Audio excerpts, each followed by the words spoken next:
Selamat datang di berita terkini seputar sepak bola Indonesia. Kali ini kami akan mengupas kabar menarik yang sayang untuk Anda lewatkan. Yuk, simak pembahasan selengkapnya hanya di sini.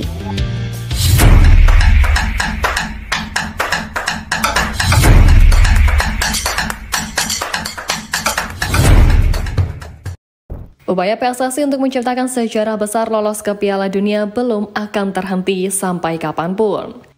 Kemarin, Pak Erick Thohir udah mengumumkan pada publik kalau 3 nama pemain baru, yakni Emil Audero, Dean James, dan Joey Pelopessy, tengah diproses naturalisasinya guna menambah kekuatan skuad besutan Patrick Kluivert.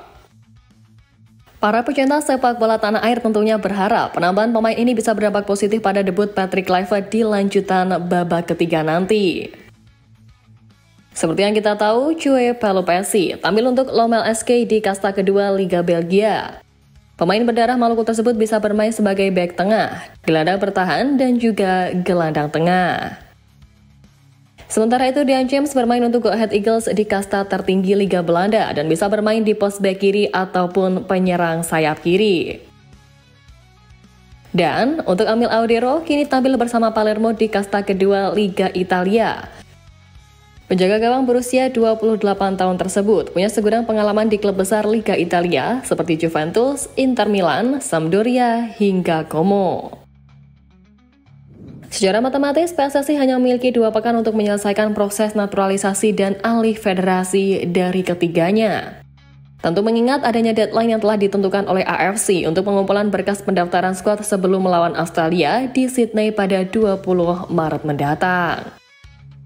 Tugas berat ini membuat anggota Komite Eksekutif PSSI Arya Sinulinga langsung tancap gas di pekan ini.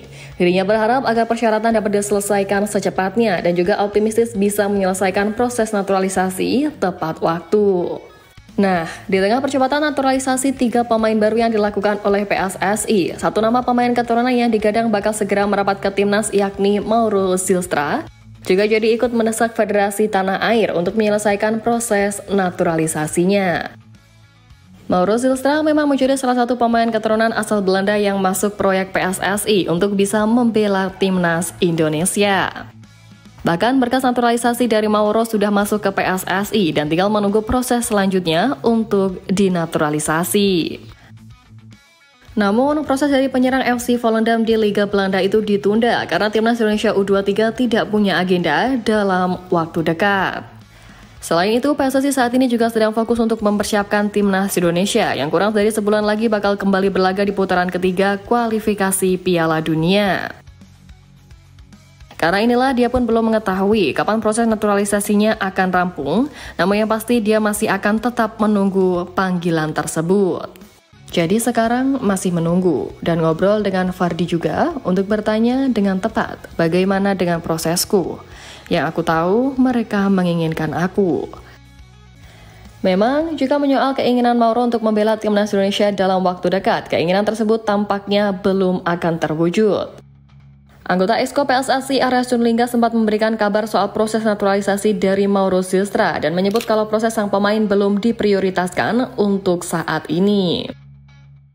Meski demikian, dia memastikan bahwa pemain-pemain keturunan yang dipastikan akan dinaturalisasi masuk database milik PSSI.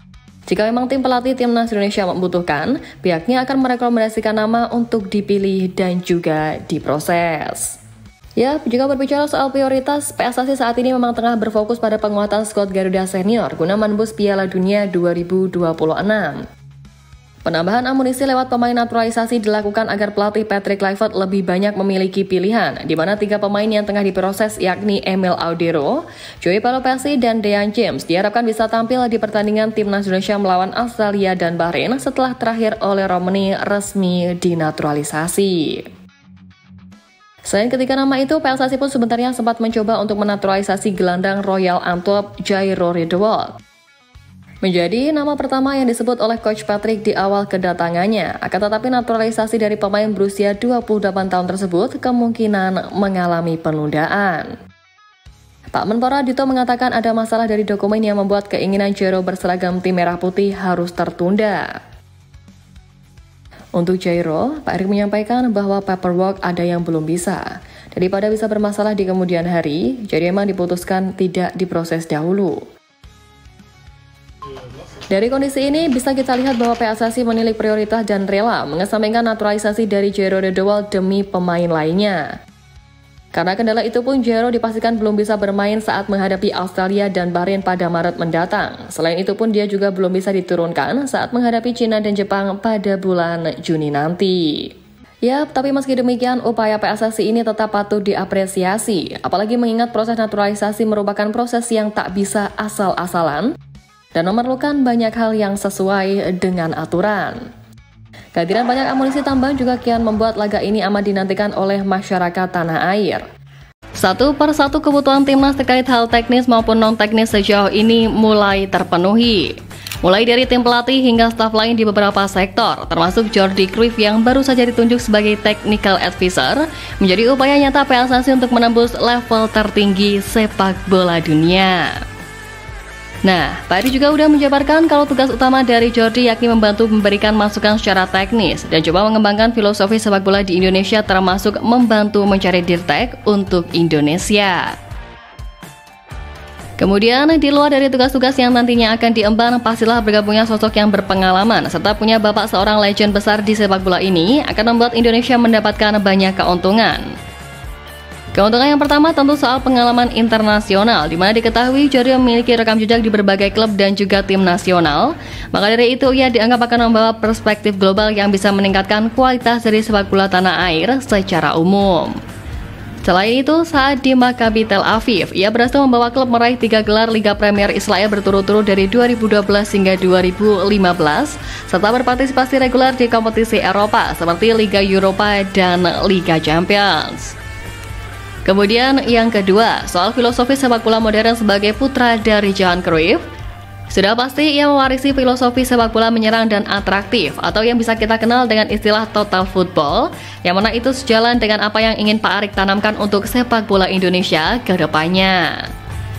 Ditambah lagi sekarang jajaran pelatih timnas, semua adalah penganut mazhab total football yang merupakan warisan dari Johan Cruyff, yang jelas bakal ada kesinambungan di antara mereka. Nah, hal itulah yang bakal diandalkan oleh Jordi Cruyff untuk membawa Indonesia mendunia dengan pengaruh tokoh hebat di dunia sepak bola.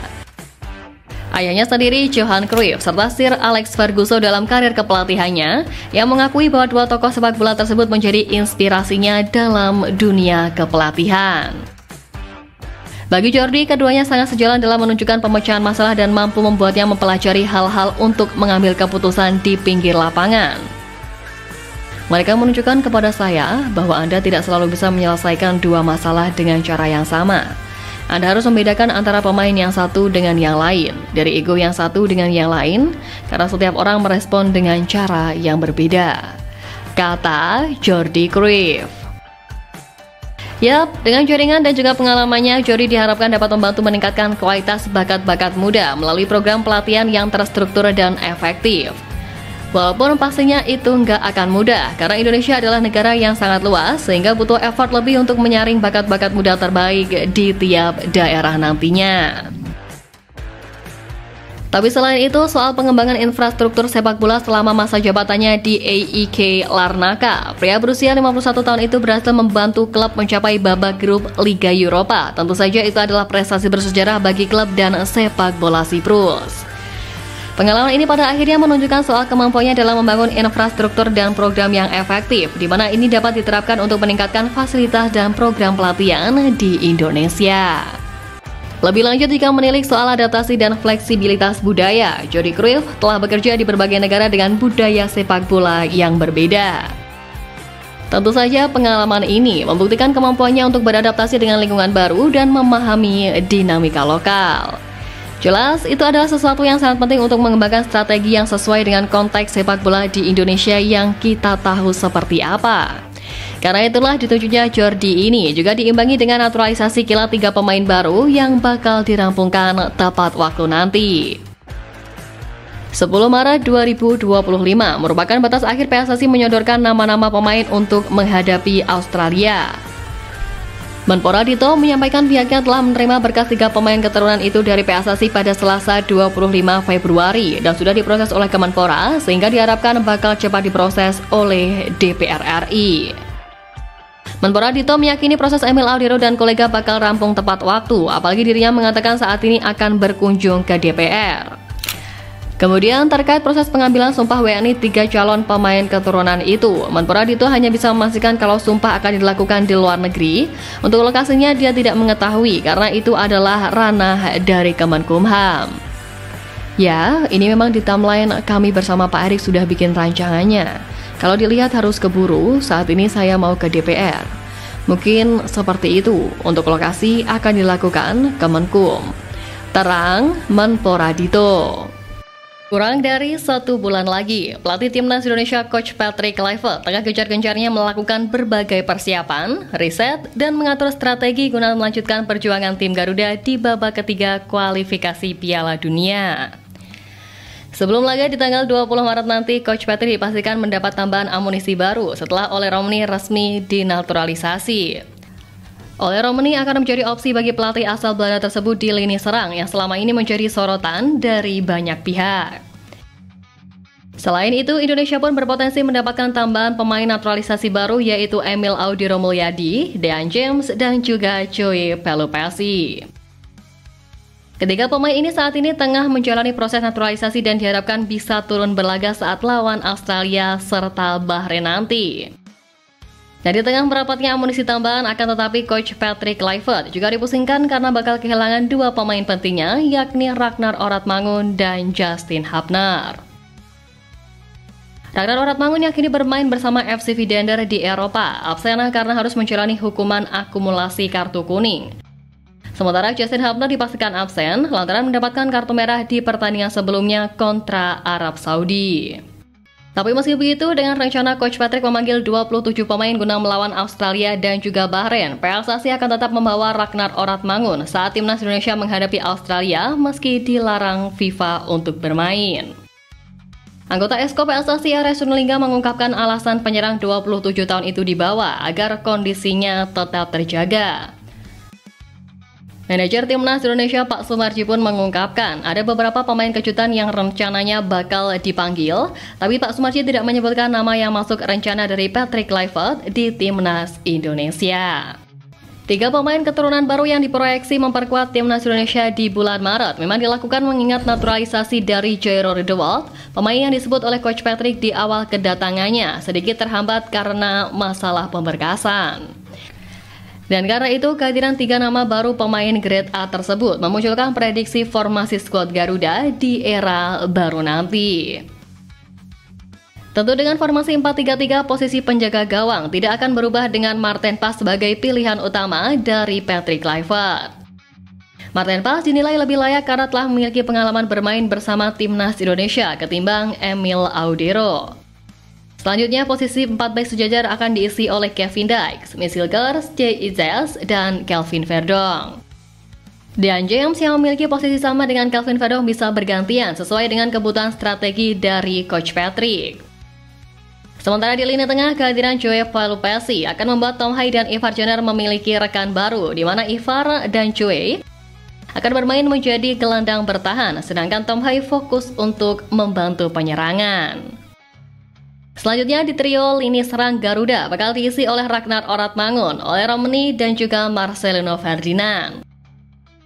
Ole Romani yang baru saja resmi menjadi WNI akan menjadi ujung tombak serangan di Timnas Indonesia.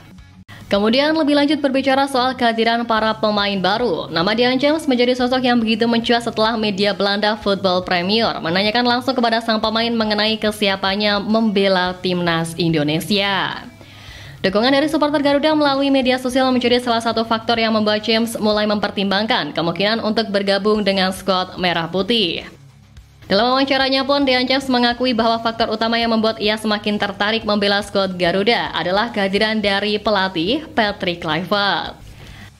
Menurutnya, Indonesia memiliki tim yang sudah kuat dan tentunya dengan kepemimpinan pelatih baru, hal ini semakin menarik untuknya.